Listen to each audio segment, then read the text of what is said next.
Real suffering comes from ignorance.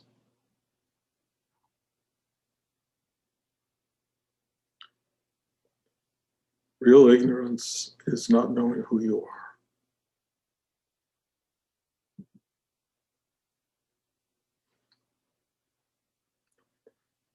From the very beginning, we identify with the physical and material world that we have found ourselves in.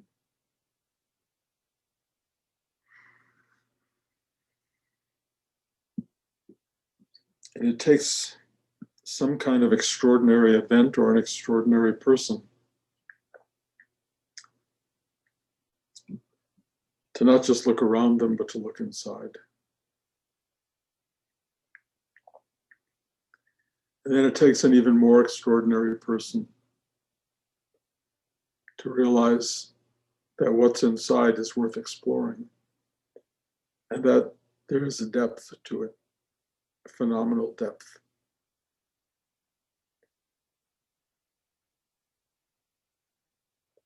The world outside you is an addiction, fascinating beyond belief, beautiful, terrifying, wondrous.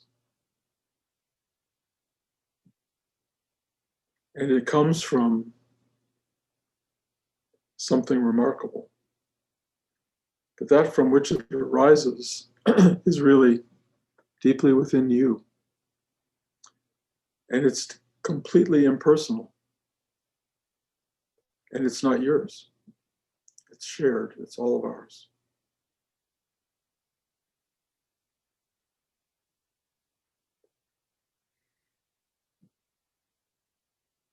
Something has to happen in a life to create an initiation of sorts that separates you from the addiction to the outer form and starts you on the journey inward. And we all have a different story. Usually disillusionment or disenfranchisement or frustration, or there's got to be something else, or whatever the thing is inside you that starts to turn you in. It's not all that complicated because the world within you is a world of power. It's accessed mostly through feeling, mostly through emotions, sometimes through pain and sometimes through love. But it starts to radiate. It starts to become more dynamic than the world outside you. And you start to really feel for life. You start to feel for others. You start to feel for yourself, this realm of experiential knowing, of caring, of loving, of adoring life starts to become a real vibrational space. And when that happens, it starts to command attention. And when you give it attention, it keeps delivering more and more and more and more. Without that doorway to that space, you keep looking for the more in the world. And I know this probably sounds repetitive, but I was talking to my brother and sister-in-law yesterday, who I really love. But they're desperate to find something new on Netflix. Have you seen anything else? Anything different? I've seen that one, seen that one, seen that. That nothing in life is doing it for them. There's a lack of fulfillment. And now that we're all in quarantine, the clarity of how little is out there for us, other than stuff that's programmed and doesn't say much, just kind of distracts us in some way. It doesn't deliver. So if ever there was an opportunity to really turn inward and find the source of joy in being, where you don't need Netflix, you don't need Amazon Prime, you don't need anything, you just need to be. And when you start to discover being, just being, it is so revelatory. And it comes at you over and over with multitudes of aspect that allow you to see being from many, many directions. It's a singular thing, but it is as rich, if not richer, than everything that's manifest around us. And everything that's manifest around us is just a hint at what being is. It's an opportunity to see this thing in form and color and emotional externalized self, with love of other, with form, houses and trees and grass and sky and cars and TV. It's fascinating. It's an amazing, amazing space, but it all arrives from this place that is much more remarkable than anything that the world gives you.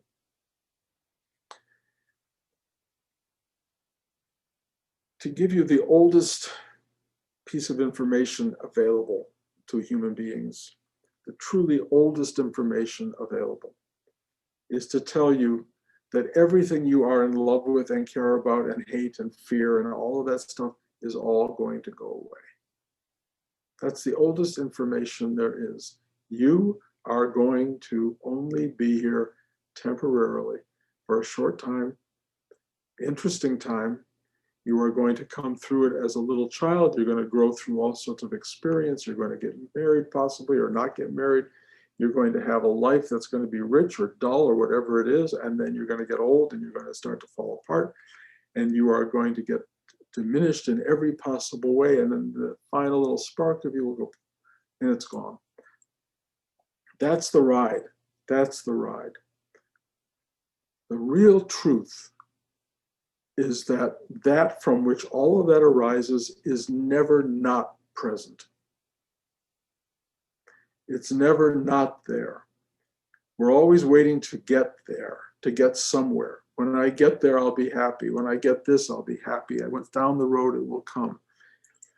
And then I think for many people, somewhere late midlife, they go, I'm never going to get there. I'm never going to get it. I failed. It didn't happen. What happened to me? And there's this incredible sense of loss and unhappiness and disappointment and regret and all of that stuff. Meanwhile, the very place you're trying to get to just happens to be there, right there. It hasn't gone anywhere at all, not for a second. And what goes away is our total fixation on the outer form. We are very blessed because something happened to us that said, look in. Something announced itself. Something said, there's something greater. If you are casual with that information, you will have a casual ride with it in life. You'll tap into it, you'll fall away from it, it'll announce itself, you'll forget it, it'll become prominent, it'll become lesser.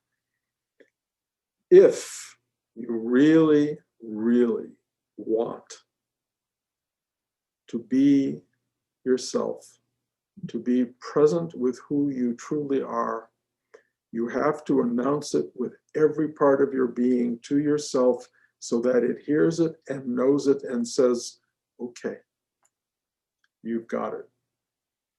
It does not award itself to people who are not trying. It does not give itself to people who are not available. And if it does, it will take it away in a second if you are not persistent with your unbelievable openness to and gratitude for its arrival.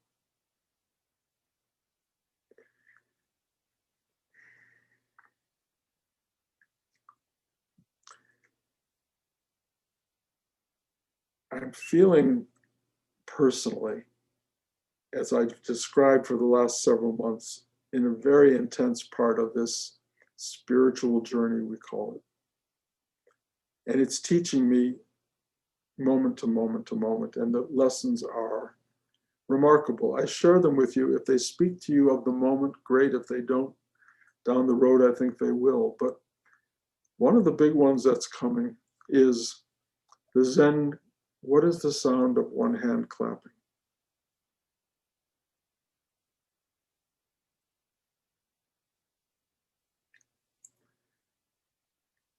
What that really has begun to resonate for me is I've talked a lot about reactivity, reacting to the world around you. And most of us imagine reactivity as a avoidance of things we don't like. So we react to somebody getting frustrated with us. We react to somebody causing us pain. We react to criticism. There's so many things we react to as people. And learning to not react, as I've talked about week by week, is a kind of blessing. You start to be free of reactivity, and the part of you that you exist in, you start to realize has no reaction.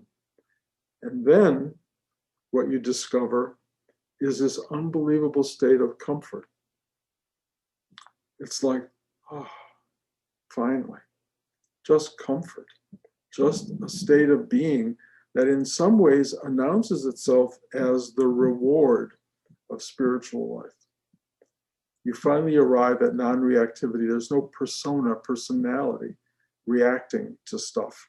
And you start to get this experience of the sound of one hand clapping. In other words, there's no sound to it. There's just this thing that's happening.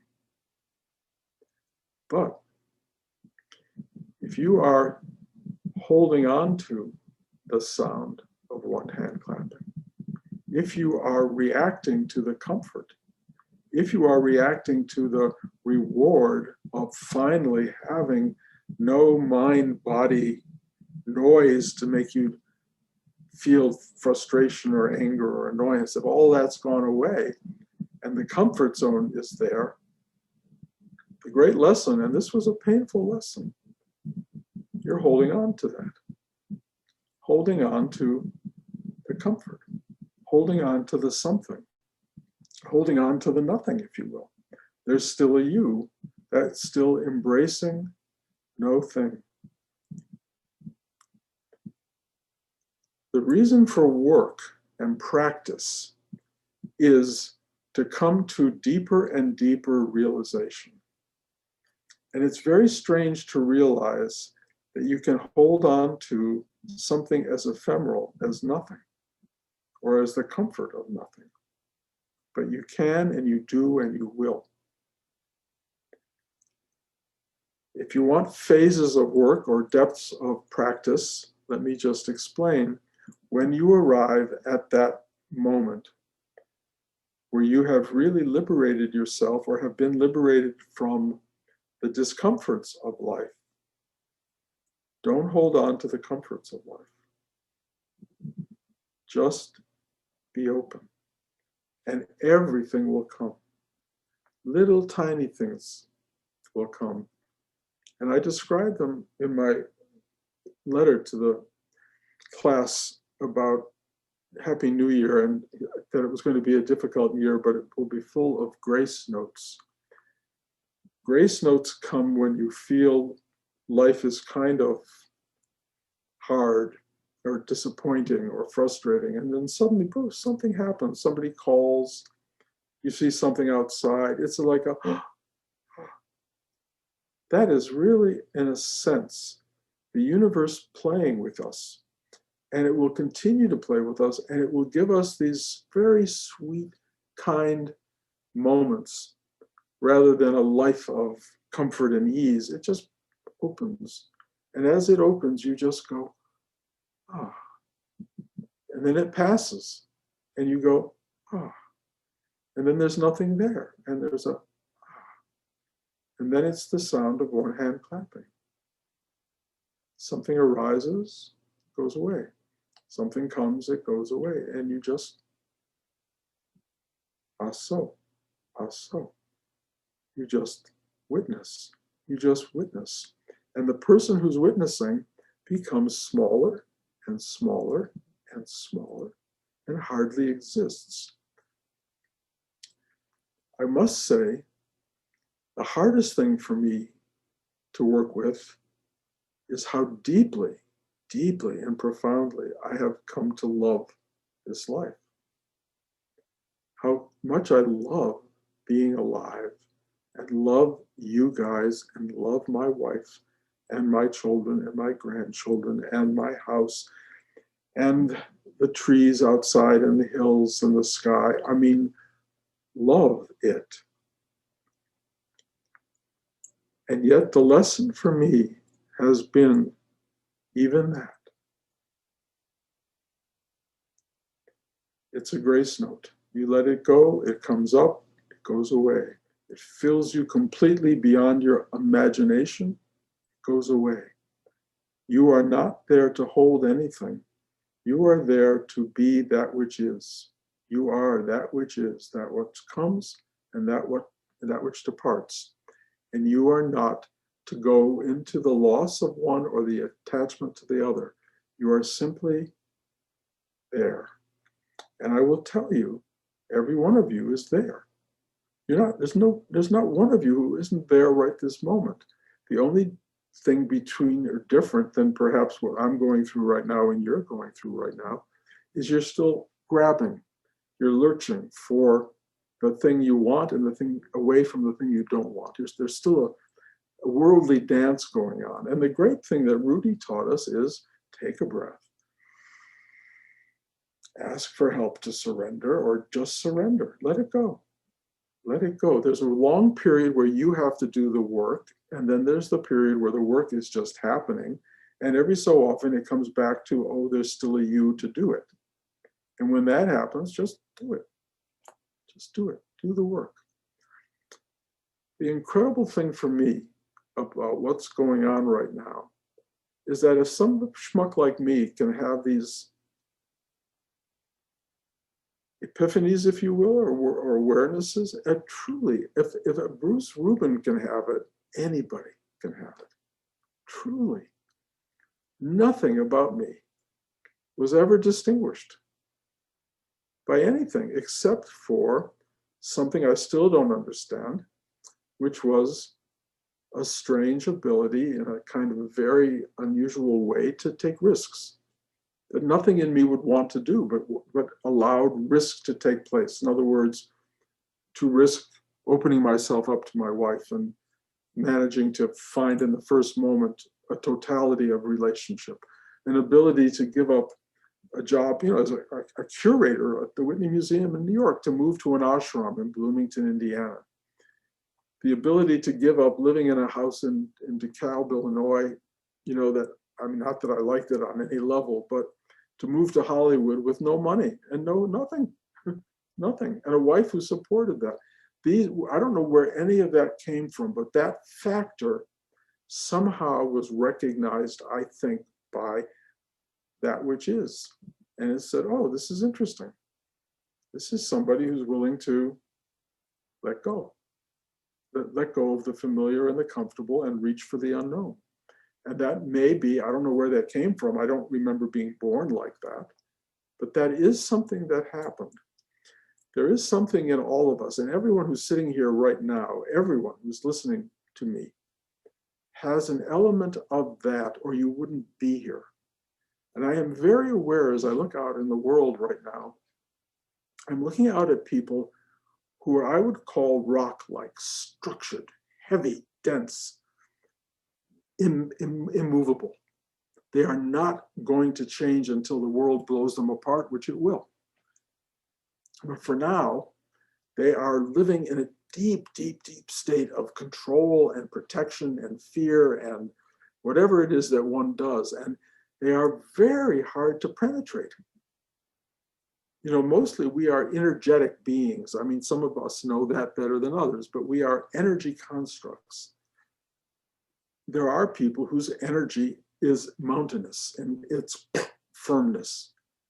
Very hard to connect with, very hard to get into, and very hard for them to move towards something that will be fluid and allow them the beginning of the breakdown. And I look at people in the world and I go, oh my God, how long will it take for them to finally start this process of saying, thy will be done, and give themselves over to this greater dismantling force that allows you to get back to the true nature of who you are. You know, nobody's explained to me the how and why of all of this, why this all has manifested, why we all have the opportunity to break down manifestation. That hasn't come to me. The closest I get is kind of, why not? I have forever. I have eternity. I am eternity. You know, why not? Makes sense. You know, and the journey to find yourself is an amazing story. As a story writer, a Hollywood writer, you know, my God, the stories of people awakening, even in minuscule ways, to parts of their being is so phenomenally moving to us as human beings, watching people wake up a little bit. Imagine waking up entirely, which is almost beyond conception. But the waking up process is learning to fall in love with life, be in love, and let go of it at the same time. That's it. It's this perfect dance of having and letting go, surrender, opening, thanking God for the dance of life and death that we are at the core of in our being. It is an amazing journey. That's all I can say, but it really is sound of one hand clapping. There is no other. There is no other. Don't hold on to any part of it. Just let go.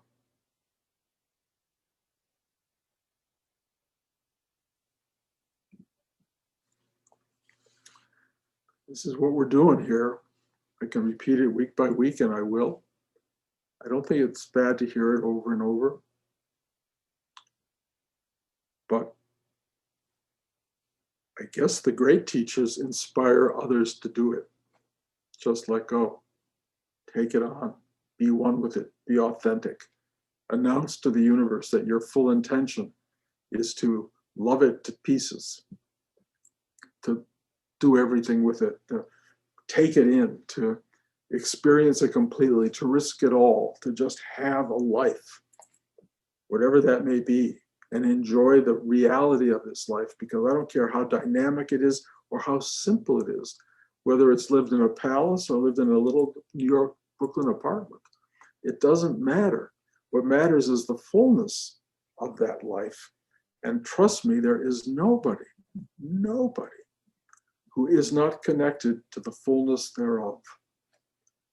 The earth is the Lord's and the fullness thereof. We are the totality. And if you don't know that you're the totality, you're living the minuscule version of your life. And when they finally reveal totality to you, you might be scared because it's big. It's massive. It's beyond anything we think we are. And only by incremental letting go, letting go, letting go, do we begin to trust the enormity of our true being. And all I want to do is share that with you and encourage you to do this deeper, more firmly, more continually, because we're getting older, guys. We're all getting older. And there's only one place this all goes. And either you go there willingly, lovingly, saying yes to the inevitability of non-existence, if you will, or at least non-material existence, or you don't. And I think I'm saying this a lot now because I'm getting old, but they are unraveling all the pieces. They're just unraveling it. And it's really interesting. Blanche and I were trying to figure out the name for Best Buy last week. We both knew the directions to every Best Buy we've ever known in every city we've lived in, but we could not for the life of us find the word Best Buy. And that's signaling to me that Best Buy is evaporating. And as it evaporates, it's only one of many other things that will evaporate. And soon we will not remember the directions there either. But we're still here. And we know the direction to the sink for now. We can open the refrigerator. We can see each other. We can hug each other in bed. We still have a life, and it's still full, very full, and very rich, and very dynamic, and only getting more so.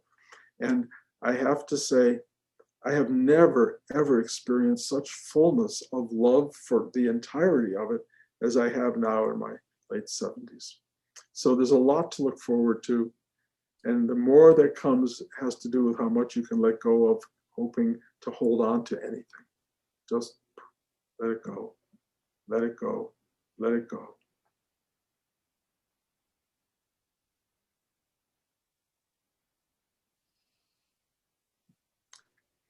So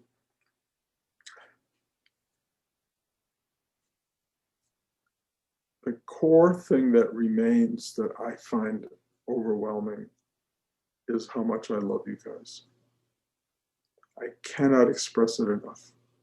And the fact that you show up and this energy has a place to go and to be received, because the thing that distinguishes each of you is that you have become receptacles for love, for kindness, for goodness, and you are also able to take that and bring it back into the world and share it with others. And it becomes the river of love, the river of kindness, the river of goodness, the river of light that continues to move through the world.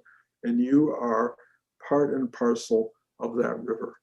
And I am so grateful that I'm not just puddling up here by myself, and that this is really absolutely spreading into the world around me, and that it has found this unbelievable space of truly caring for you guys, truly caring. And I love you, and I thank you for showing up. And I will see you in 2 weeks. And it will now, as I said before, be alternating every other week, and you'll get an invitation from me on the Friday before the Sunday that I teach. And if any of you wish to reach out and say hi or anything like that, I'm around. And I really, really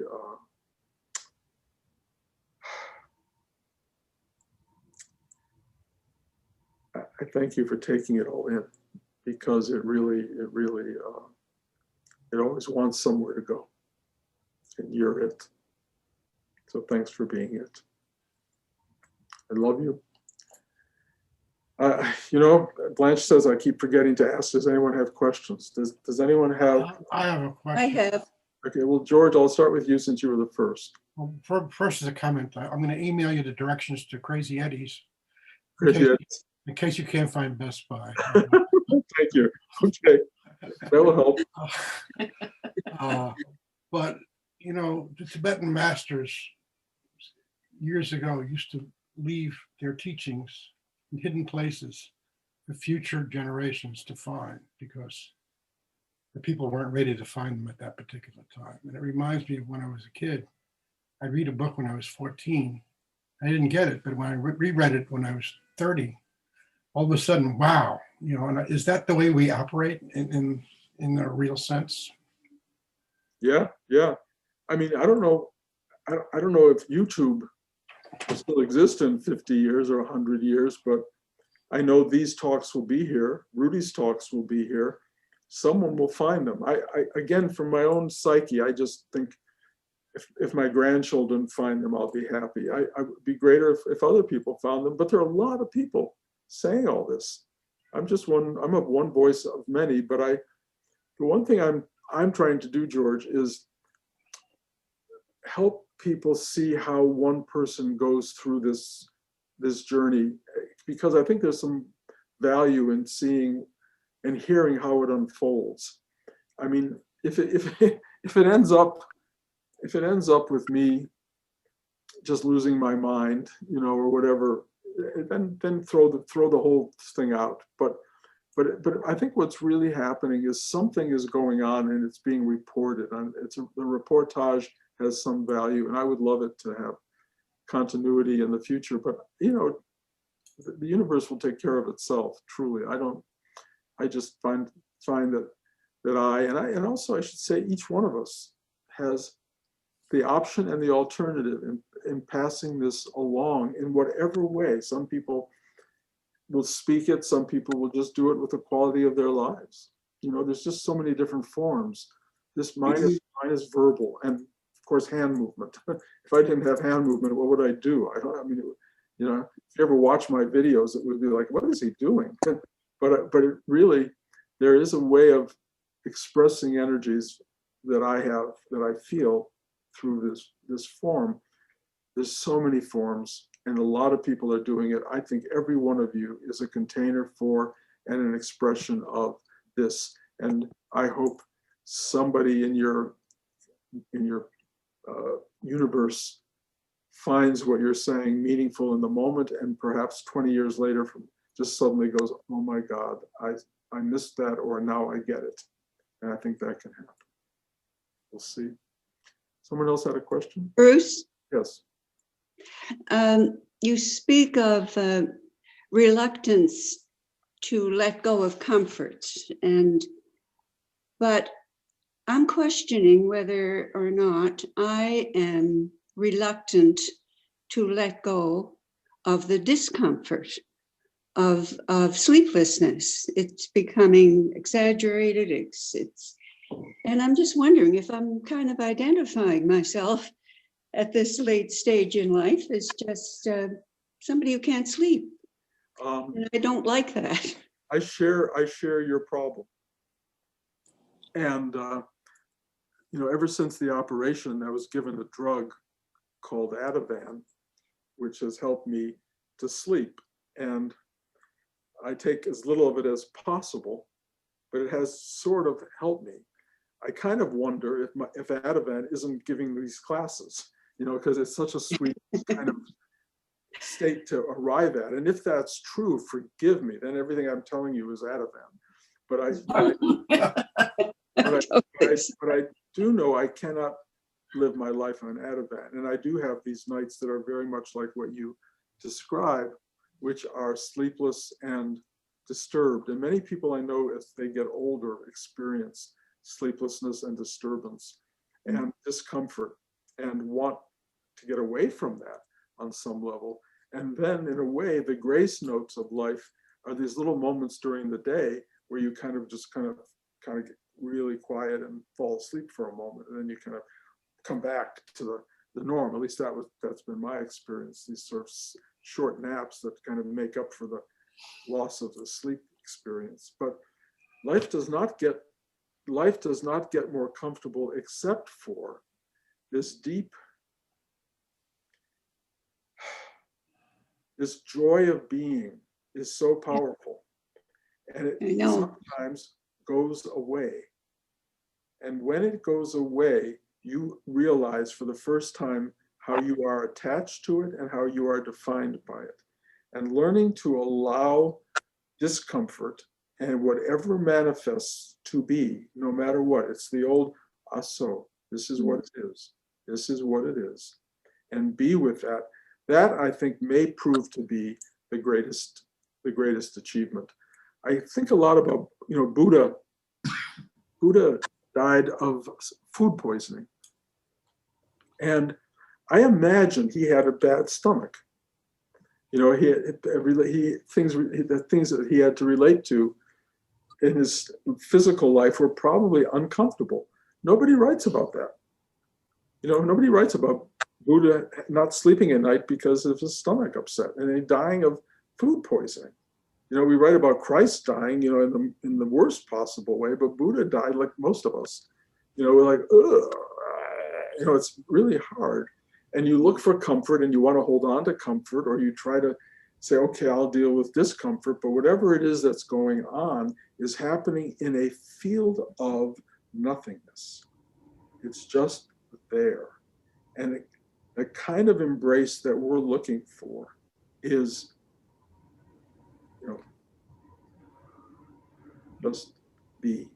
just be. There's no sound to it. You don't hit the other side. There's just being itself. And, Rudy used to say, if you have a headache, take an aspirin. That was really important for me because I used to get headaches, and I didn't want to sit there and meditate away my headaches. I just took an aspirin. Or in this case, the doctor prescribed something called Ativan, and it really has helped. I don't think it's wrong to find ways to make yourself comfortable, if possible. But if it's not possible, and there are people who end up in situations that are pretty unpleasant, that's the test. And I don't even know if most of us could pass that test. But I do know, based on my experience of earlier this year, that even the worst pain at some point ends. And it may end in your death, but it ends. And the release from that, the potency of that release, the liftoff that comes out of that much dynamic can be very powerful. So all I can tell you is I really empathize with you, and I love you, which you know. And I am sorry that you're having sleep discomfort. And I'm sorry for everyone I know who's having sleep discomfort. And it's a big list of people, especially as we get older. It's part of the, who knows, the design of this whole thing. I do not understand it, but I do know it's a practice that's more intense than anything we get during our middle ages, 50, 40, 50. You're worried about, the job and the market and the taking care of the kids and getting them to school. When you're at our age,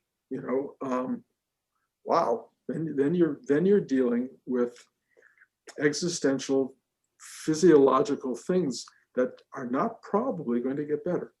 And that is a whole new level of teaching. And it really requires a practice and a willingness to go, thy will be done, or aso. And if you can arrive at that place, you will be in a much better place than somebody who has to, medicate, drink, Netflix it away. And that is not going to ever be an answer. It just isn't. It's a temporary cure. So, I would say call me in the middle of the night and we can talk, but I'm not really. I won't do that. Put that out there, But the truth is, I feel for you. I really feel for you, and I know the hardness and the difficulty of it. And and I hope you can find. I mean, I would, if I were you, I'd just talk to my doctor and say, "Is there anything you can do to help me?" And use that. It's all temporary. It's all temporary relief. We just need to get through this, until we can't. And when we can't, there comes a point where nothing will cure us. Nothing will get rid of the problem. We're all going to face that one day. And I'm telling you, if you can face it with, this or this, it's so much better than that. I usually hit the thing. What, George? Nothing, I'm sorry. Oh, okay. Any other questions? Your next screenplay, Bruce. Yeah. Next screenplay, Buddha and probiotics. Buddha and probiotics, that sounds good. I mean, I have everybody giving me cures for everything. I really do. Hi, River. Hi, River. It's good to see you. Hi. Bruce, can I ask a question? Of course. This is probably me, but speaking really here. But I suppose my question is always about much of your talk, which is deeply appreciated, is about detaching from, at some level, from the material world and your life you're living in. At the same time, I've always felt that one problem that has set up for me, and perhaps it's just me in practicing spiritual life, is it sets up a conflict between what we have to live in, which is a physical body, and we actually have to negotiate our ego. Otherwise, we can't really function in a life and float a boat that we can sail off in, so to speak. And I wonder what you feel about that, this idea that it's like a glass half empty and half full. We do have, and discomfort and comfort is all through our bodies and through our egos. So for right now, we are in the physical world at the same time as we're in another world. Does that make sense to you? It's Yes, that, yes. And also, Will, you're 10 years younger than I am. And there's a difference in the journey that we're on. And had you and I been talking 10 years ago, I wasn't arriving at what I'm talking about now. I was just beginning to get there. And the ego ride, which is essential to the human experience, and you cannot discount its value. On the other hand, if you can begin this journey of going in and seeing the self from which the ego arises, you start to find that it has context. The ego is not the totality, it's part of something much larger, and that largeness starts to put things in perspective, and you go, oh, and you will watch the ego as you get older starting to have less and less hold on the world, and the world less interested in it. If let's say, you're a professor now, and then you're not a professor, you're nothing. That whole thing, that whole identity just goes suddenly evaporating. You go, whoa, what does that mean? And you're an artist, and then, maybe you can keep making art. Many of us do, which is wonderful. But the idea that, the art is a part of your ego-mindedness, but even your skill set, your things start to change. My shoulder's so bad, I can't do certain things. If I was trying to paint a big painting, I couldn't do much with my right hand for very long. And so you have to find, how do I do it with my left hand?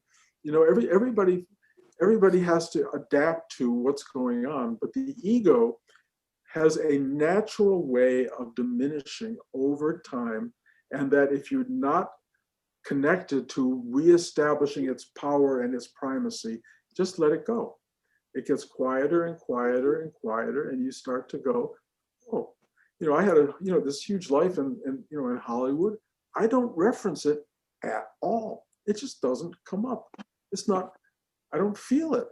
And I could, I suppose, I could walk around going, but who would care, really, at this point? Who would care except me? And I don't care at all. And there will come a point where you will not care about any of that stuff, and you will just be where you are and who you have always been.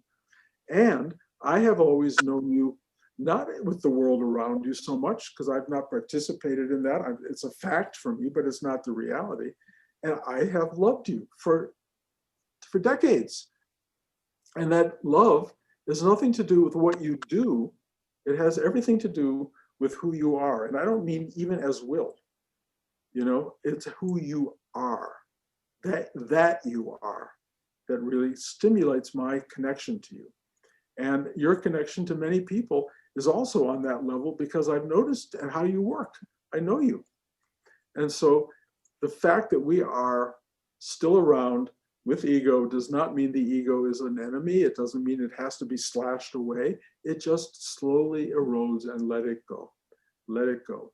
And there are times where it's obstructive, and you'll see it get in the way of things, and then you'll go, I shouldn't do that. And you'll take a breath and you'll relax, and it will go away.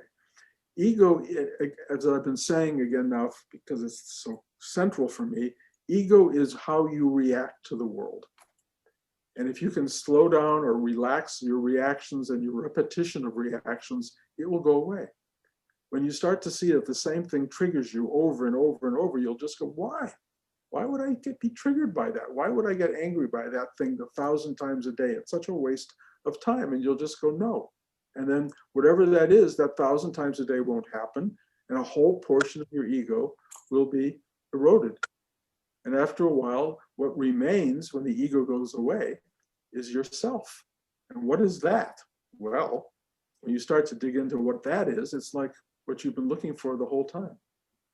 And that was there the whole time. It's like, oh, it was never not there. This glorious part of you has always been there. And then you just settle in. Just be. And we learn to do it. I've been learning to do this, and I have committed to it, and the commitment has been central to any achievement. And the achievement is not something Bruce, have gotten. It's the exact opposite. There's no Bruce to have had it. It's just you achieve the reality that you've always been by letting go of what really was only a temporary thing. It's a beautiful joy. It's a beautiful journey. We're all on it. You can get as far into it as you want to get into it. I would recommend go the whole hog. Just do it. Because why? What else is there, really? I mean, for me, it's like, what would I get? A good review in the New York Times? I mean, what would I get left in life? You know, I don't know. For me, it's like there's nothing left. When the wind blows and I'm walking out to get the newspaper and it gives me a chill and I feel, oh my God, I'm alive. That's as good as a review in the New York Times. It's really powerful. Great, thanks, Bruce. Anybody else? Okay, long talk. I'll see you guys in 2 weeks. I'll send you a notice. Thank you for showing up. I'm getting boring with how much I love you, but I do. And I'll see you down the road.